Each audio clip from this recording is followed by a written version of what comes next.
महिन्यांपासून महाराष्ट्र हा हत्या प्रकरणाला घेऊन चर्चेत दिसतो आहे आणि त्यातूनच बीड मधील संतोष देशमुख हत्या प्रकरण, परभणीतील सोमनाथ सूर्यवंशी हत्या प्रकरणाने संपूर्ण महाराष्ट्र ढवळून निघाला आहे। या घटनांमुळे राज्यातील वातावरण ढवळून निघालेलं असताना आता जळगावातून धक्कादायक बातमी समोर आली आहे। प्रेम विवाह केल्याच्या रागातून जळगावात जावयांची निर्गुण हत्या केली आहे। मुकेश सिरसाट असे हत्या झालेल्या 26 वर्षीय तरुणाचे नाव असून या घटनेमुळे संपूर्ण जळगावात शोककळा पसरलेली आहे। या प्रकरणी पोलिसांनी आतापर्यंत 10 जणांना अटक केली असता मिळालेल्या माहितीनुसार 5 वर्षापूर्वी मुकेश सिरसाट आणि पूजा सोनवणे यांचे प्रेम संबंध जुळले होते।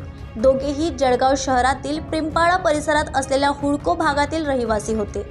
मुकेश आणि पूजा यांनी 4 फेब्रुवारी 2022 रोजी प्रेम विवाह केल्याचे समजते, पण पूजाच्या घरच्यांना हे लग्न मान्य नव्हतं।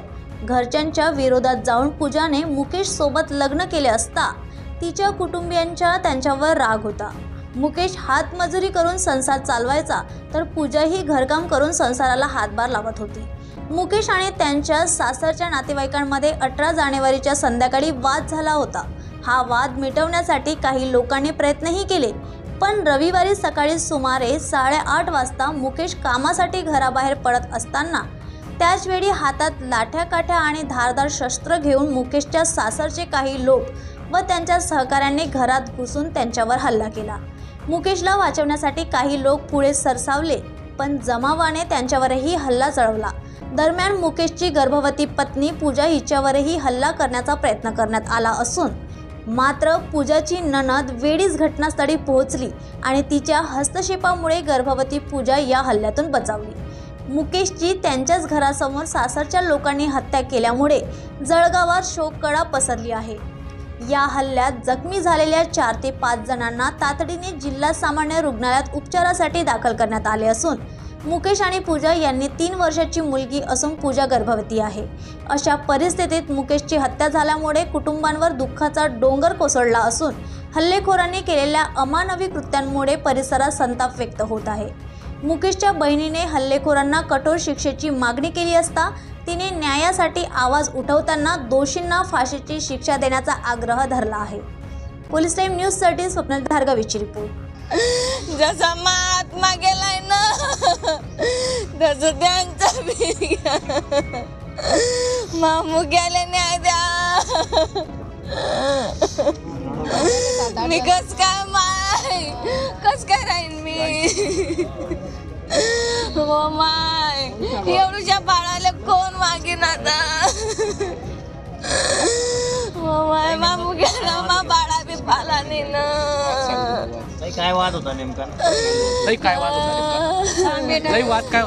प्रेमाचं लग्न करत होता आमना, बस त्याच्यानं झगडा करत ते आमच्यावर 4 वर्ष झाले मी त्यांच्या घरी नाही होती।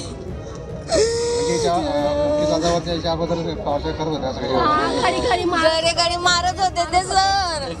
कस काय लग्न करलं तू ना आमची पोर बरोबर, कस काय लग्न करलं तू ना?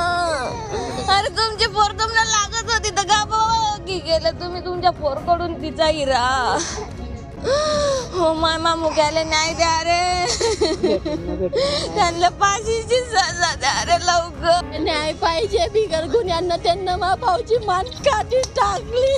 माझ्या भाऊला न्याय पाहिजे। एक बी जण जर सुटलं तर आम्ही पुढे काय देऊ? एकटा राखेल टाकू, त्यांना फाशी बी व्हायला पाहिजे, त्यांना फाशी व्हायला पाहिजे। आमचा जीव पोलिस म्हणता तुमचा जीव गेल्यावर येता असे राहता का पोलिस? काय कामचे पोलिस तुम्ही असे राहता का पोलिस?